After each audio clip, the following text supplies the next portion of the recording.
trying to understand that if we want to shift those health behaviors and improve health outcomes, we really need to look upstream. So, we use that term to mean like looking at the root causes of what those problems are and really recognizing that poverty is one of the major root causes of those issues, and that if we don't address that, and if we sort of work on Band-Aid solutions addressing just the health issues, those health issues are just going to keep arising and not getting any better.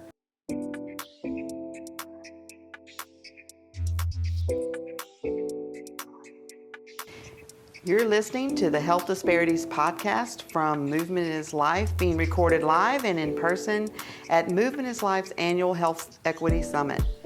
Our theme this year is Health Equity, Solutions from Healthcare Leaders. I'm Charla Johnson, a member of the Board of Directors and Secretary for Movement is Life.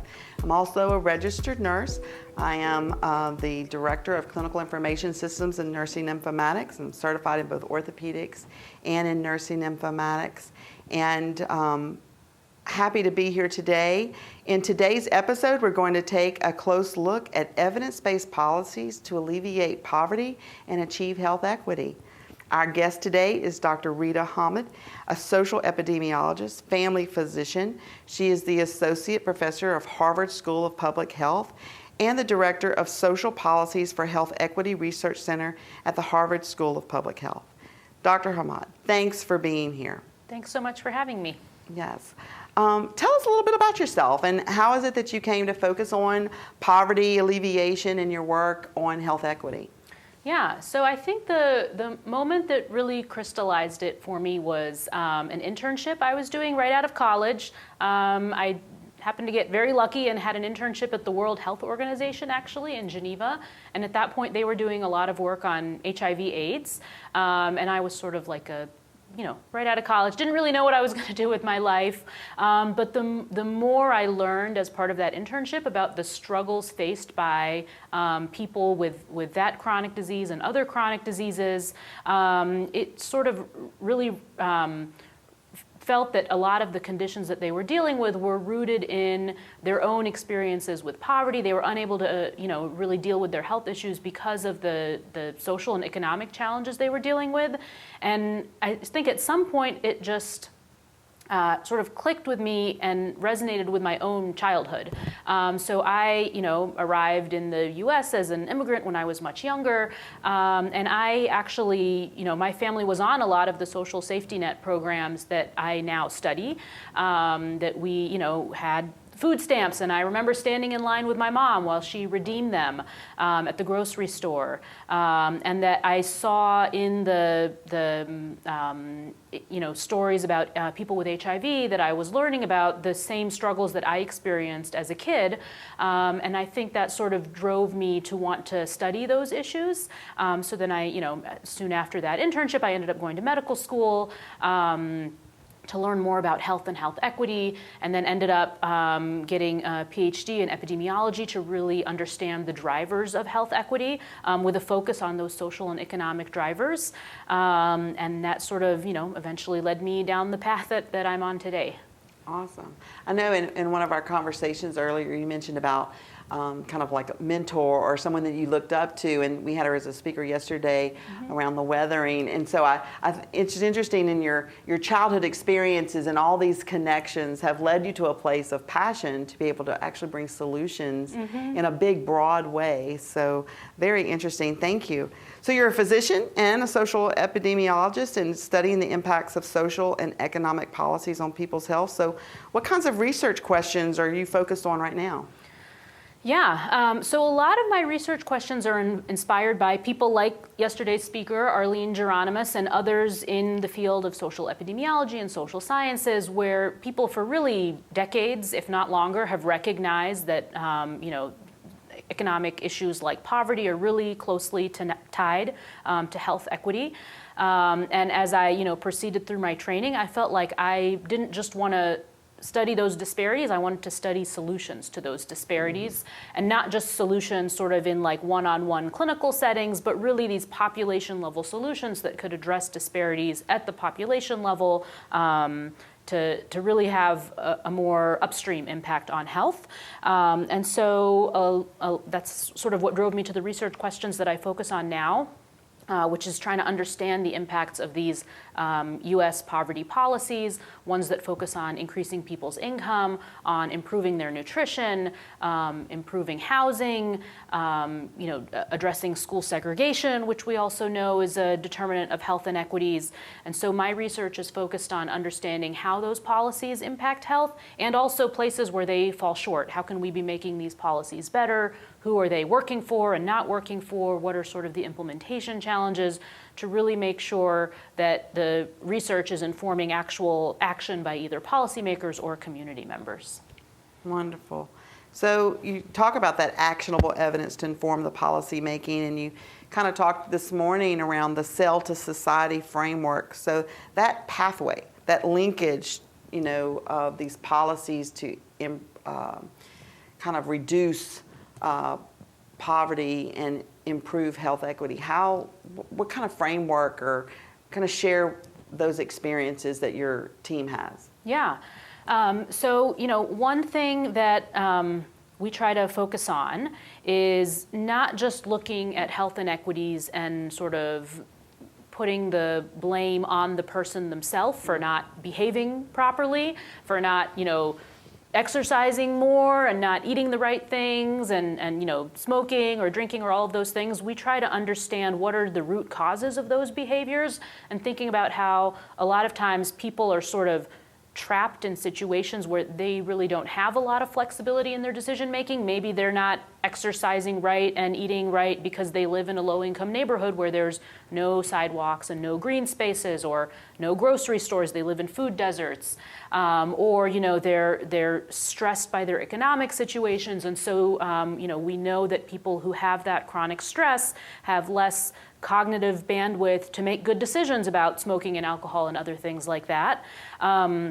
And also, living in poverty, some people just can't afford to eat healthy foods. In this country, healthy foods are actually more expensive for you. And so trying to understand that if we want to shift those health behaviors and improve health outcomes, we really need to look upstream. So, we use that term to mean like looking at the root causes of what those problems are, and really recognizing that poverty is one of the major root causes of those issues, and that if we don't address that, and if we sort of work on Band-Aid solutions addressing just the health issues, those health issues are just going to keep arising and not getting any better. So your work with being consultant to both state and federal legislators on the design of the policies to alleviate poverty, what kinds of advice do you give to our lawmakers? Yeah, so I was lucky enough in the past couple of years to serve on a committee at the National Academies of Science, Engineering, and Medicine. This was a committee that was, congressionally mandated. So Congress asked the committee to try to understand the root causes of intergenerational poverty and to look at the evidence to find the best evidence-based solutions. And so that was, really an amazing experience. I got to sit on a committee with other experts, including economists and child psychologists and interdisciplinary group. And we got to look through the evidence and the research that's out there to understand what, why is this happening? Why are children growing up in poverty, remaining in poverty as adults, and what can we do to fix that? And so we really identified that it's not just income. You can't just fix the problem by writing people a check. People living in poverty struggle with a lot of different things, and so we looked at the evidence and found that if you want to address poverty, you can also focus on housing. You can focus on nutrition. That it's really important to look at the local context wherever that state or local policymaker lives and understand what are the problems in my community to really tailor the solutions, and really that there's like a menu of options you could pick from to try to address poverty in a given community, and it really has to be sort of multifactorial. Otherwise, we're not thinking holistically enough about how to help people. Right. Well, you in your talk this morning, which was fantastic, you talked about you had the map up, and even like you pointed out, we're Georgia, because that's our summit's in Georgia this year, and how there were certain policies that weren't enacted in states and the improvements. So can you talk about that a little bit, whether it was the earned income or the child credit a little bit? Yeah. So two of the, let me say it again. The largest poverty alleviation policy in the U.S. is the Earned Income Tax Credit. And so people usually get it by filing their taxes with the IRS, and then at tax time they get a particularly large refund to help lift them out of poverty. But then states also have their own Earned Income Tax Credit programs that can sort of supplement the federal EITC.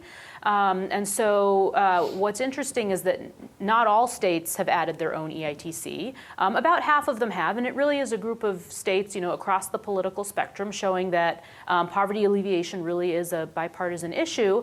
But there are many, like Georgia, where we are for the summit, that have not done so, and that there's a lot of opportunities in states to make those changes. Similarly, the other policy that I talked about was the child tax credit, which again, states have the opportunity to add their own child tax credit on top of the federal program, and a handful of states have done it, but not all of them, and again, not Georgia, where we are today. And that those are really opportunities for state policymakers to take action to address poverty in their communities, even when sometimes the federal government gets caught up and can't take action on those policies for whatever reason. One of the data points that you shared was about 1 in 4 don't claim the benefit, but it may not be that they didn't claim it, they don't understand it, or to fill out complete paperwork, or didn't recognize the dollars. Share a little bit about that, and then maybe we can chat about some interventions that maybe people can do in their communities. Yeah, so the Earned Income Tax Credit, many of our listeners today might not have even heard about it, even though it is the largest U.S. poverty alleviation policy. And as the name suggests, tax credit, it does require filing your taxes. And we all know filing your taxes can be really complicated, and that actually to receive this particular benefit, the Earned Income Tax Credit, there's a whole other instruction manual that's about 40 pages long that's really hard to navigate. Even myself, I've tried to put together case examples for my students to have them try out, figuring out whether they're eligible based on a little profile, and they struggle with it, and I struggle to even put together the example because the instruction manual is so complicated, and we're asking regular people who are actually struggling in all kinds of other ways, that's why they're eligible for the benefit, to figure out this instruction manual. And so, like you mentioned, 1 in 4 Americans doesn't receive the Earned Income Tax Credit, even though they're eligible for it. And that rate is even worse among people who have lower income, or who are younger, or who don't speak English as their primary language.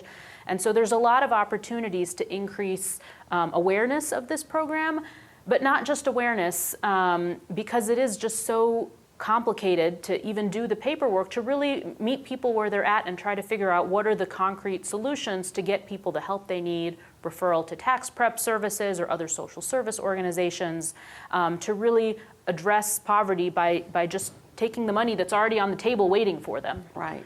Making sure that they get it. When you mentioned that, and I was sitting there, and I'm always trying to figure out solutions to problems. I can't stand problems that they're just a problem, and we know it's a problem. We talk about the problem. Mm-hmm. I really like interventions and what can we do. So, I'm in a hospital in a healthcare system in Mississippi and in Louisiana, and so very familiar with disparities. Usually number 50 in some kind of bad health outcome. But I was thinking with the mandate from CMS right now on hospitals to commit to health equity, and they have to do their attestation annually now, and what is in their framework that they have to follow in their, hospitals are collecting social determinants of health data now.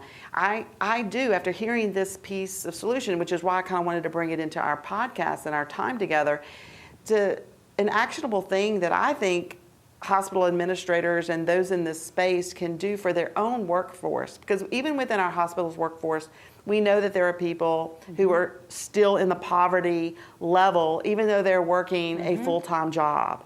And just the challenges and cost of things, like how that could be an item on a commitment to health equity, even within their workforce, to whether it's partnering with CPAs or those that do tax preparations on pro bono, or even if your system had to fund, right, whether it's education for your team members on, are you eligible, and working with them one-on-one to be able to get benefits. Those kind of things only help them be a better team member and employer, but it just reduces. Can't even imagine the amount of chronic stress that people are living through.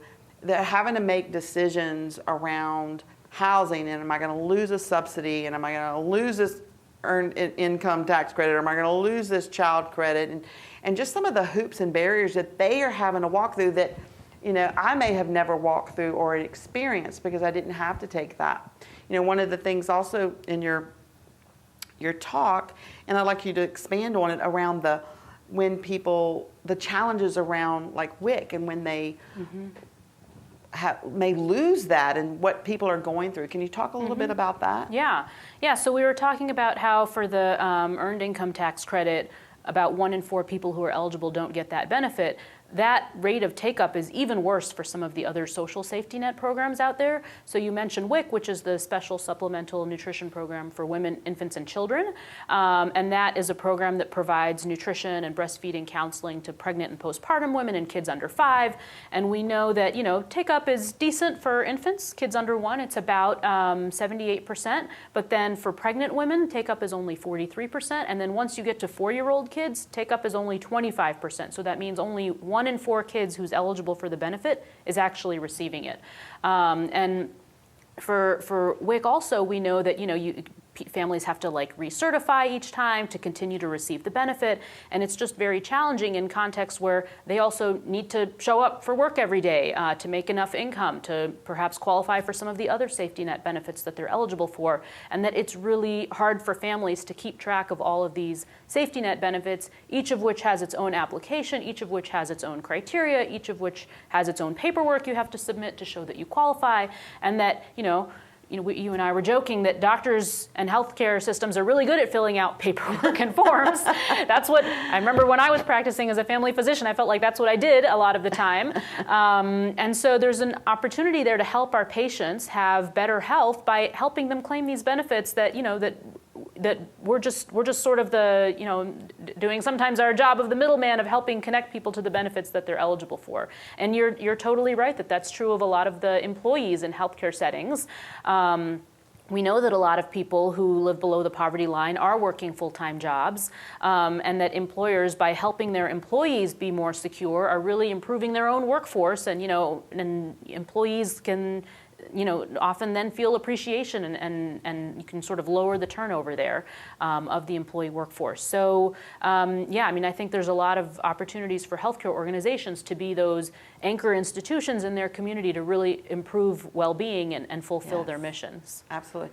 Also, thinking about community awareness, our community leaders and entrepreneurs who own small businesses that, again, may employ a large number of minimum wage employees, and helping them understand the socioeconomic impact. Meaning, if you have a new mom and who is on a subsidized type program, and the things that she has to do to make sure that her child achieves meet all the eligibility criteria. So, a newborn in that first year of life is going to the doctor once a month, then they go every 3 months, then it's every 6 months to get the necessary vaccines and making sure that they're doing the developmental screen. But as an employer, right, who I might not appreciate the reason my individual's asking to be off, or needing to leave early, or maybe showed up late. But to me, if there's a level of community awareness around the struggle, so it's kind of like, how do we throw the pebble in the pond to have the ripple effect so that people can appreciate the journey, right, to improve the path that they're walking on? Yeah, and I think it is important for, both employers and healthcare institutions and government officials to think about these policies that support families as an investment.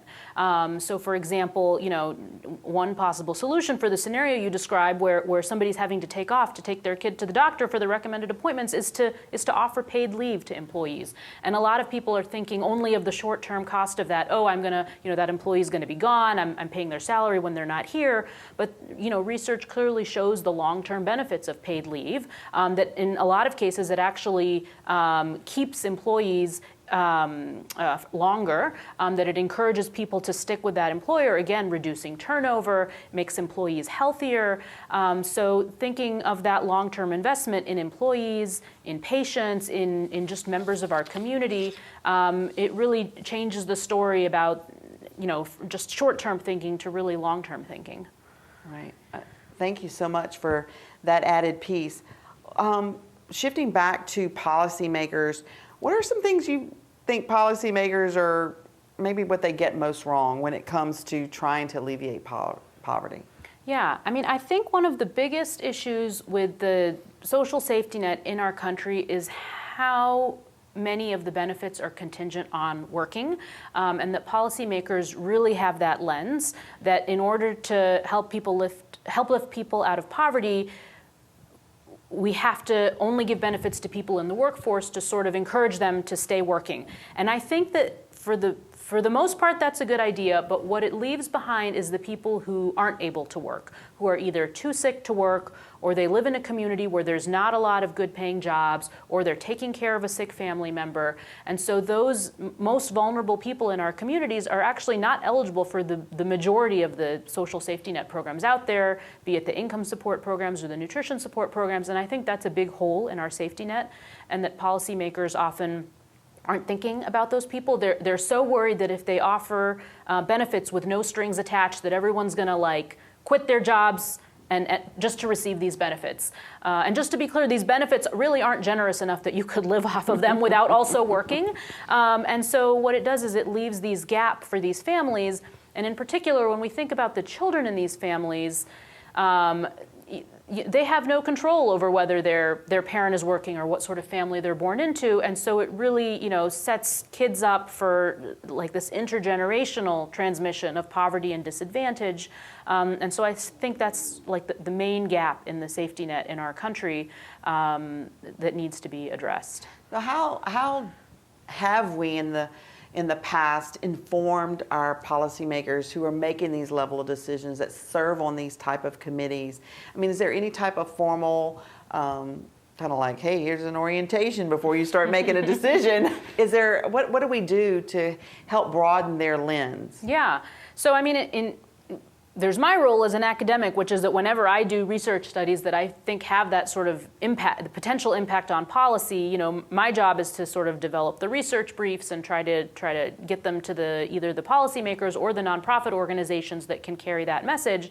But I think even as people who are not in academia, in fact, I think they have an even bigger role, that in their communities they can advocate to their legislators or be involved in organizations that can push for these sorts of issues and advocate for these sorts of programs to benefit themselves and the more vulnerable people in their communities who need that help. Awesome. I know I'll do my part. I'll make sure I'll send this podcast link to my senators and make sure that they know.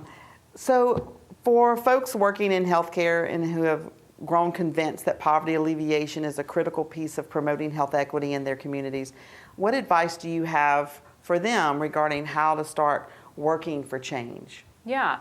So in my talk today, I covered a commentary that I wrote a couple of years ago that was published in JAMA, where we outlined exactly these sort of 4 action items that people in healthcare systems can take in order to help bolster the safety net and support their more marginalized patients. So the first, which we sort of touched on today, is really help patients who are missing out on those benefits receive those benefits. And that doesn't mean that you necessarily have to bring a tax prep consultant into your clinic, but a lot of times, a lot of clinics have social workers embedded, and making sure that the social workers are helping make those connections. Or, a lot of clinics these days in healthcare systems are collecting information on social determinants of health. If they're discovering that patients are struggling with those things, making the referral to social services programs, making the referral to volunteer tax prep organizations in the community to help people get the money that they already qualify for, but they're sort of leaving on the table. Another opportunity is related to payments from Medicaid and Medicare. The Center for Medicaid and Medicare Services allows states to use funds from CMS to support social determinants of health, to actually pay for housing and nutrition and transportation, because even the Center for Medicare and Medicaid Services recognizes that investing in these social drivers of health improves health. And so in a lot of states, that's a possibility, is using the CMS funds to support the social drivers of health. And in states that haven't received those kinds of waivers, or if that feels like too big of a project to take on, again, there's that opportunity to refer patients to those social services like housing support and that sort of thing. The third action item is for organizations that are involved in research and involved in training, places that are based at universities or in residency training programs, is to train the next generation of healthcare providers about these issues, to make sure that they're thinking critically about social drivers of health, thinking outside of the box, that the solution to health disparities isn't always more healthcare. Sometimes it's other things outside of healthcare, and potentially to help build that evidence base. We don't necessarily have all the evidence we need to know what is the best way to connect patients with social services, and to try to do, if not full-on research projects, those quality improvement projects that a lot of places already do, to try to figure out the best way to get patients connected. And then the final thing is advocacy. A lot of healthcare, professional organizations and systems already do advocacy. Usually what they're advocating for is policies to improve their bottom line. But there are opportunities to do advocacy for policies that help their patients' health so that they can really fulfill their missions.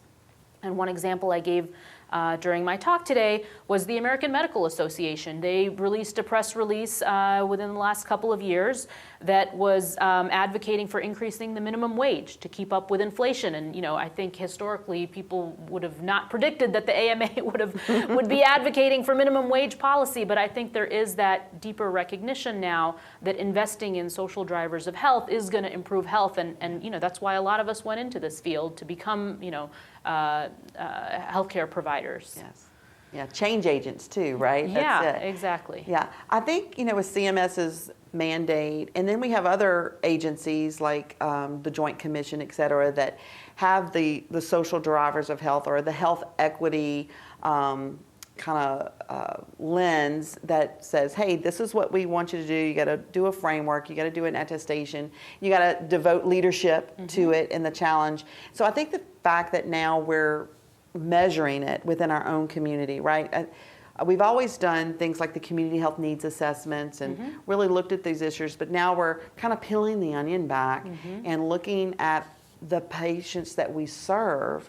And it can be challenging on, you helping providers, clinicians, nurses, therapists, social workers, why do I have to ask this? And then the concern that I'm asking some of these very personal, right, questions, helping them frame it in a different way. These are really going to benefit their health, and educating them on the why so that they can embrace it.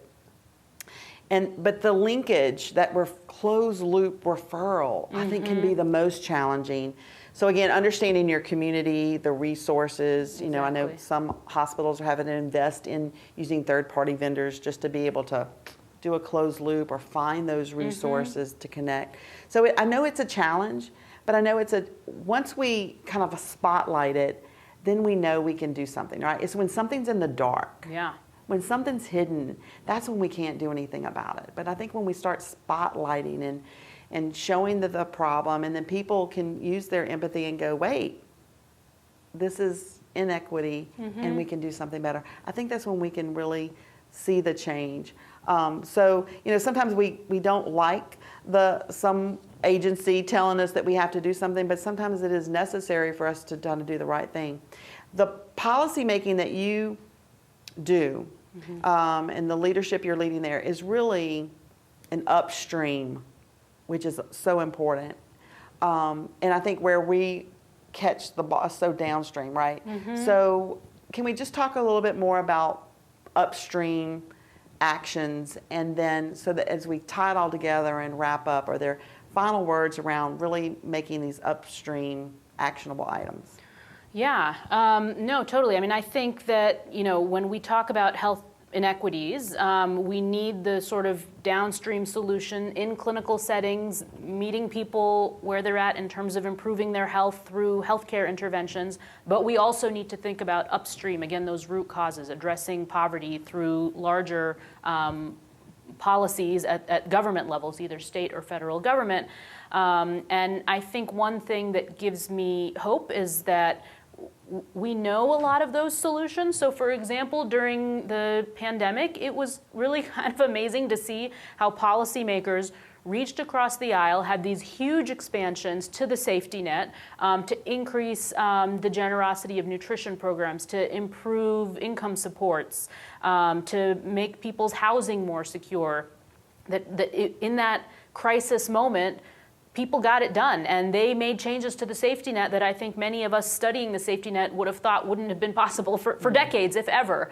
And that, and those of us who do this kind of research saw that those programs had a really positive impact. So the thing that gives me hope is that we know some of those upstream solutions.